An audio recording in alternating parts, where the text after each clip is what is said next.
नमस्कार, बुलेटिन में आपका स्वागत है और मैं हूं आपके साथ रितेश कुमार गौतम और बात करेंगे देवभूमि उत्तराखंड की खबरों की। और बुलेटिन का आगाज इस वक्त की एक बड़ी जानकारी के साथ। बड़ी खबर आपको बता दें,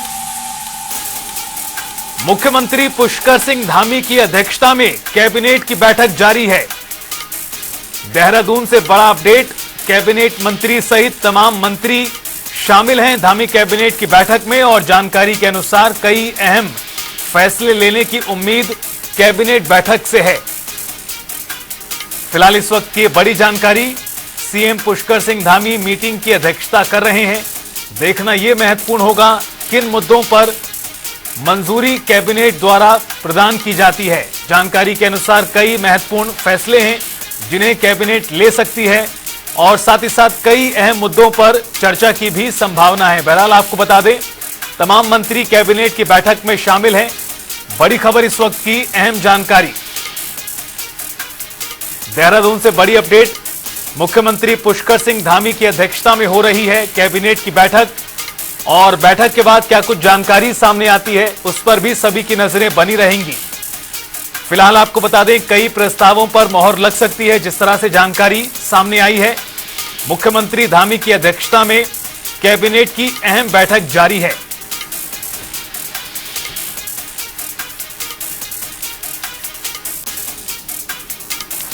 कई प्रस्तावों पर लग सकती है मोहर, धामी कैबिनेट की बैठक जारी। मुख्यमंत्री धामी कर रहे हैं बैठक की अध्यक्षता।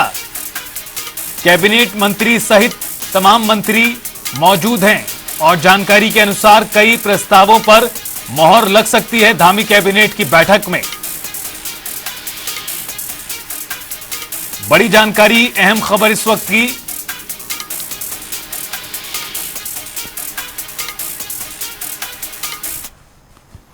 प्रदेश में कांग्रेस केदारनाथ बचाओ यात्रा की शुरुआत करने जा रही है। हर की पैड़ी में गंगा स्नान के बाद कांग्रेस के नेता केदारनाथ बचाओ यात्रा शुरू करेंगे। तो वहीं कांग्रेस के वरिष्ठ नेता और पूर्व सीएम हरीश रावत ने भी ऐलान किया है कि वो भी यात्रा में शामिल होंगे। जिसके बाद बीजेपी ने कांग्रेस पर तंज कसा, कहा कि कांग्रेस को युवराज सद्बुद्धि यात्रा निकालनी चाहिए। तो वहीं कांग्रेस ने पलटवार करते हुए कहा कि बीजेपी को शर्म आनी चाहिए, बीजेपी के पास कहने को कुछ नहीं है। घूम फिरकर राहुल गांधी और प्रियंका गांधी को टारगेट करते हैं।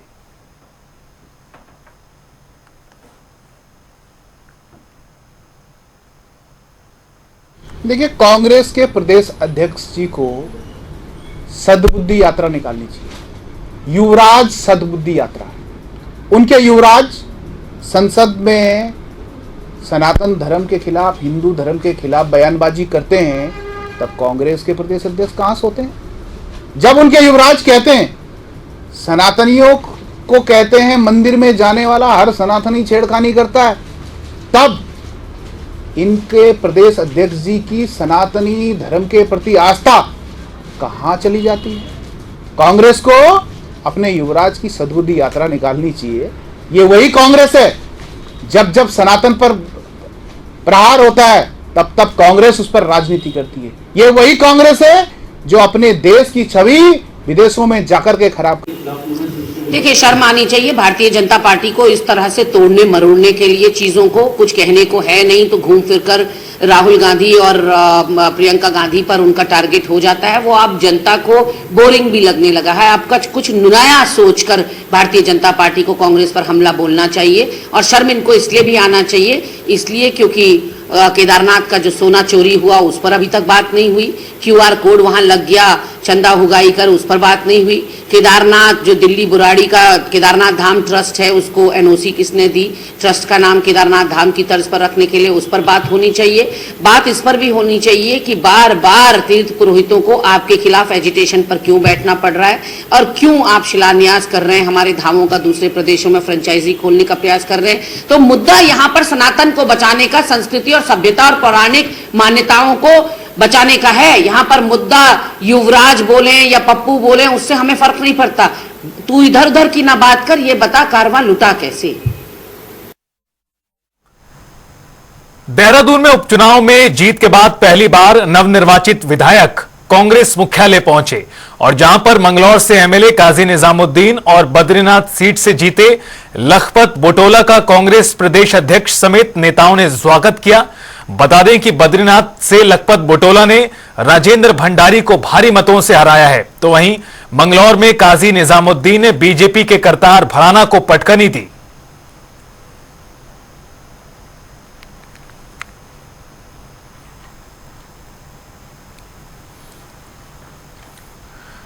लोकसभा चुनाव में कांग्रेस को मिली हार के बाद पार्टी में मंथन भी जारी है। दरअसल कांग्रेस के वरिष्ठ नेता पीएल पुनिया की अगुवाई में फैक्ट फाइंडिंग कमेटी देहरादून पहुंची है और ये कमेटी 3 दिन तक सभी नेताओं से मुलाकात कर पार्टी के खराब प्रदर्शन का पता लगाएगी। बता दें कि कांग्रेस हाईकमान ने वरिष्ठ नेता पीएल पुनिया और सांसद रजनी पाटिल को उत्तराखंड में हार की समीक्षा के लिए भेजा है। पिछले लोकसभा चुनाव में कांग्रेस पार्टी ने पूरे दमखम के साथ में चुनाव लड़ा था। मजबूत संगठन है, संगठन में काफी मजबूती से काम किया है। उसके बावजूद 5 के 5 सीटें, लोकसभा सीटें हम हार गए। तो इसी की समीक्षा करने के लिए, फैक्ट फाइंडिंग करने के लिए कि क्या कारण थे जिससे कि हम 5 के 5 सीटें हार गए। तो इसी की सिलसिले में तो कांग्रेस अध्यक्ष मल्लिकार्जुन खड़गे जी ने ये निर्णय लिया कि जहां जहां पर हमारा प्रदर्शन, पार्टी का प्रदर्शन ठीक नहीं रहा है, वहां पर जाके पता किया जाए क्या क्या कारण रहे हैं और भविष्य में उनको क्या किस तरह से मिले। तीर्थ पुरोहितों से लेकर उत्तराखंड की आम जनता लगातार दिल्ली में बनने जा रहे केदारनाथ मंदिर का विरोध कर रही है। वहीं मामले में बद्री केदार समिति के अध्यक्ष अजेंद्र अजय के एक बयान ने राज्य की सियासत को और गर्म कर दिया है।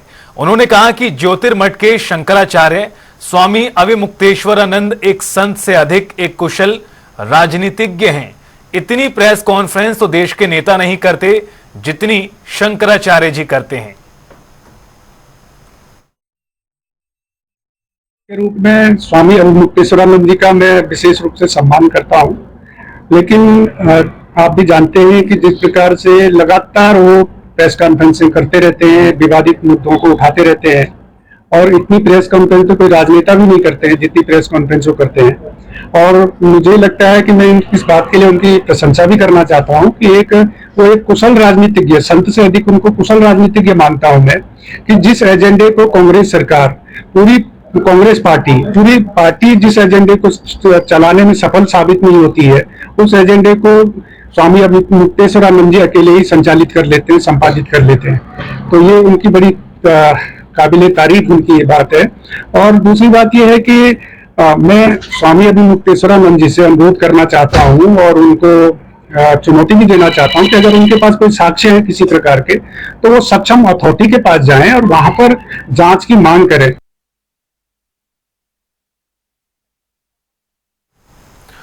भारी बारिश का कहर लगातार जारी है, जिसके चलते बाढ़ प्रभावित इलाकों को लेकर प्रशासन अलर्ट है। डीएम समेत तमाम अधिकारी लगातार निगरानी भी कर रहे हैं। तो वहीं बाढ़ पीड़ितों के लिए मुआवजा देने का निर्देश दिया गया है। जगह जगह बारिश को लेकर मौसम विभाग ने भी अलर्ट जारी किया है।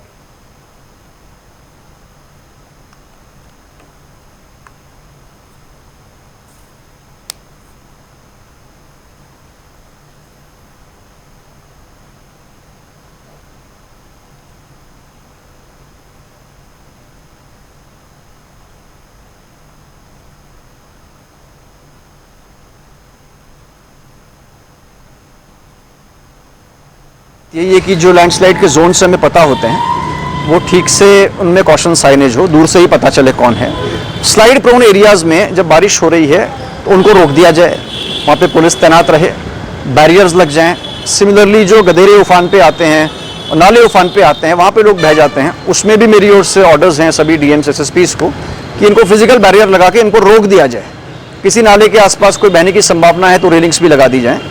इसके अतिरिक्त जहाँ डैमेज हो गया है, जो रोड्स हमारी तत्काल खुलें, स्टेट हाईवे जो तत्काल खुलें, कहीं ब्रिजेस का डैमेज है वो जल्दी हो, और पेड़ों की लॉपिंग जो डेंजरस हो गए हैं इनको लगातार कराया जाए। पहाड़ों में स्थिति क्या है? ठीक है। अभी मेरी परसों सभी डीएम से बात हुई थी वीसी पे, तो पहला निर्देश तो ये था कि जहाँ कहीं कोई क्षति हुई है तो जो मुआवजा मिलना चाहिए, जिनके घर में भी क्षति हुई है उसमें कोई पेंडेंसी नहीं, वो दे दी गई है। सिमिलरली कोई पशु हानि हुई है उसको भी हमारी ओर से निस्तारित कर दिया गया है। कुछ जगह हमारी सड़कों से चैलेंज आ रहा है जहाँ पे कि लैंडस्लाइड जोन बने हुए हैं और वहाँ पे जोखिम होता है साफ करने में, तो जैसे स्थिति मिलती है तो उसको खोलने के मेरी ओर से निर्देश हैं और सभी डीएम्स उसको मॉनिटर कर रहे हैं। Thank you.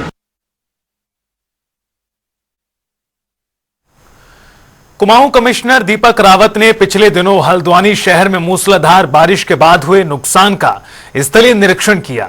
Commissioner Deepak Rawat ने सबसे पहले तिकोनिया स्थित सिंचाई विभाग की नहर का निर्माण कार्य का निरीक्षण किया। उसके बाद कलसिया पुल और देवखड़ी नाले अन्य स्थलीय निरीक्षण कर अधिकारियों को आवश्यक निर्देश भी दिए हैं। क्या स्थिति है नालों की? अब देखिए, जो हमने सुबह से देखा अभी तक, मैं उसका ही ब्रीफ भी आपको बता देता हूँ। जो तिकोनिया पे जो इरिगेशन डिपार्टमेंट की नहर बहती है, वहाँ से कुछ पोर्शन केव इन कर गया था और रोड डैमेज हो गई।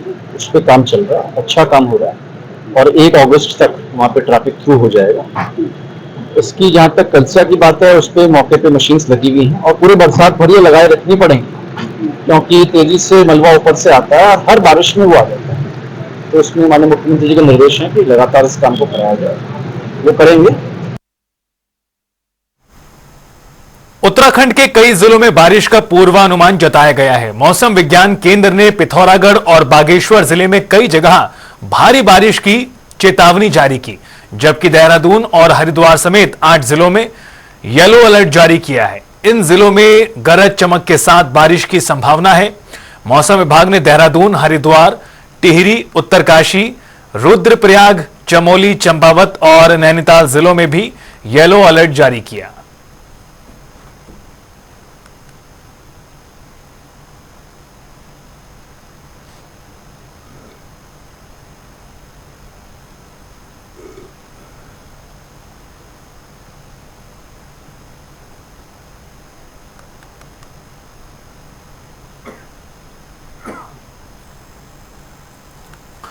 तो आपको बता दें कि प्रदेश के कई जिलों में कुछ इलाकों में रेड अलर्ट जारी किया गया है, कुछ में ऑरेंज तो कुछ में येलो अलर्ट जारी किया गया है। खास तौर पर कुछ स्थानों पर लोगों को यह सावधानी बरतने की भी लगातार अपील की जा रही कि नदी नालों से दूर रहें। ऐसे इलाके जहां पर लैंडस्लाइड का खतरा बना रहता है, उन जगहों से दूर रहें। ना सिर्फ आज बल्कि तमाम आने वाले दिनों के लिए भी इस तरह से मौसम विज्ञान केंद्र द्वारा लोगों को यह अलर्ट किया गया है कि भारी बारिश का इस वक्त मौसम है और ऐसे में सावधानी बरतें। पिथौरागढ़ और बागेश्वर में ऑरेंज अलर्ट है। इसके अलावा देहरादून के साथ साथ कुल 8 जिलों में येलो अलर्ट जारी किया गया है, यानी कुछ स्थानों पर ज्यादा बारिश की संभावना है, कुछ स्थानों पर हल्की बारिश की संभावना जताई गई है मौसम विभाग की ओर से। लगातार पिछले कई दिनों से हो रही बारिश से काफी ज्यादा नुकसान अभी तक आंका गया है प्रदेश के अलग अलग इलाकों में।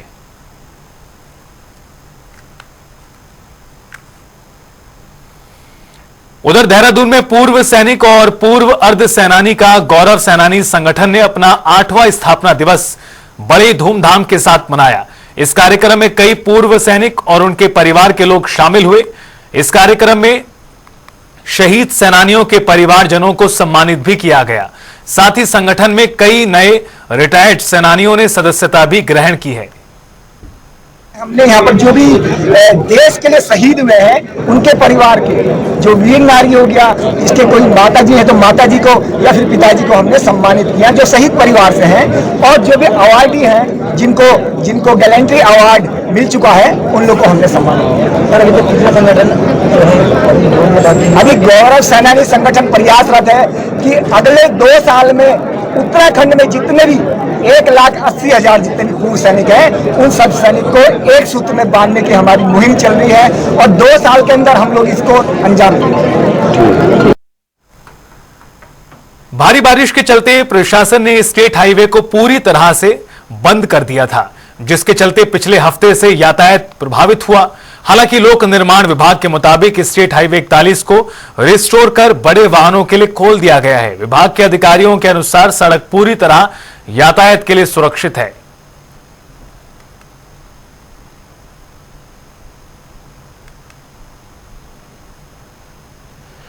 स्टेट हाईवे 41 जो काला ढूंगी रोड के नाम से जानी जाती है, उसमें चकुलवा पर एक 3 मीटर स्पान की आरसीसी पुलिया है। उसमें उसका हाफ अबटमेंट निकल गया था, जिसकी वजह से यातायात बाधित हो गया था। उसको हमने रिस्टोर कर लिया है। पहले हमने एक दिन में पहले भी रिस्टोर किया था, लेकिन उसी रात में भारी वर्षा हो गई थी और उस वर्षा के कारण उसमें कटाव काफ़ी हो गया, क्योंकि स्ट्रेंथ नहीं मिली थी सीमेंट को। तो फिर हमने नेक्स्ट डे फिर प्रयास किए हैं और 2 दिन में हमने फिर रिस्टोर कर लिया है। अब कल शाम से हमने बड़े वाहनों को की भी आवाजाही शुरू कर दी है। इसमें ट्रायल के लिए हमने बसों को कल जो ट्रांसशिपमेंट में दिक्कत हो रही थी उसको शुरुआत करी है। आज हमने बड़े सभी वाहन 1 वे में चालू कर दिए हैं। और चलिए अब रुख करते हैं 2 मिनट में 10 बड़ी खबरों का। लोकसभा चुनाव में कांग्रेस को मिली हार पर कांग्रेस करेगी मंथन, फैक्ट फाइंडिंग कमेटी करेगी हार की समीक्षा। बीजेपी प्रदेश अध्यक्ष बदलने पर सस्पेंस बरकरार, प्रदेश अध्यक्ष बदलने की चर्चाएं। विकासनगर में गवर्नर के खिलाफ हल्ला बोल, जनसंघर्ष मोर्चा ने किया प्रदर्शन, आमरण अनशन की चेतावनी।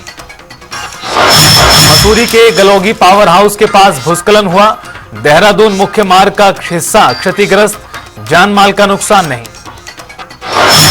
रुद्रप्रयाग में यातायात बाधित हुआ। मसूरी में चोरों के हौसले बुलंद, 5 कारों के शीशे तोड़कर हाइब्रिड बैटरियों पर किया हाथ साफ। खटीमा में महिला ग्राम प्रधान के साथ अभद्रता, राणा थारू युवा मंच में भारी आक्रोश, पुलिस से की मामले में कार्रवाई की मांग।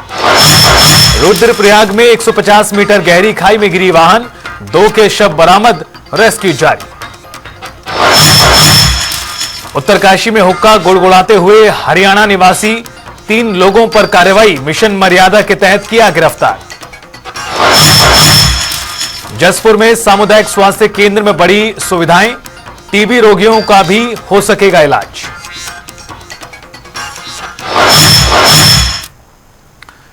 इसी के साथ फिलहाल इस बुलेटिन में इतना ही। रुकेंगे छोटे से ब्रेक के लिए, फौरन हाजिर होंगे। नमस्कार।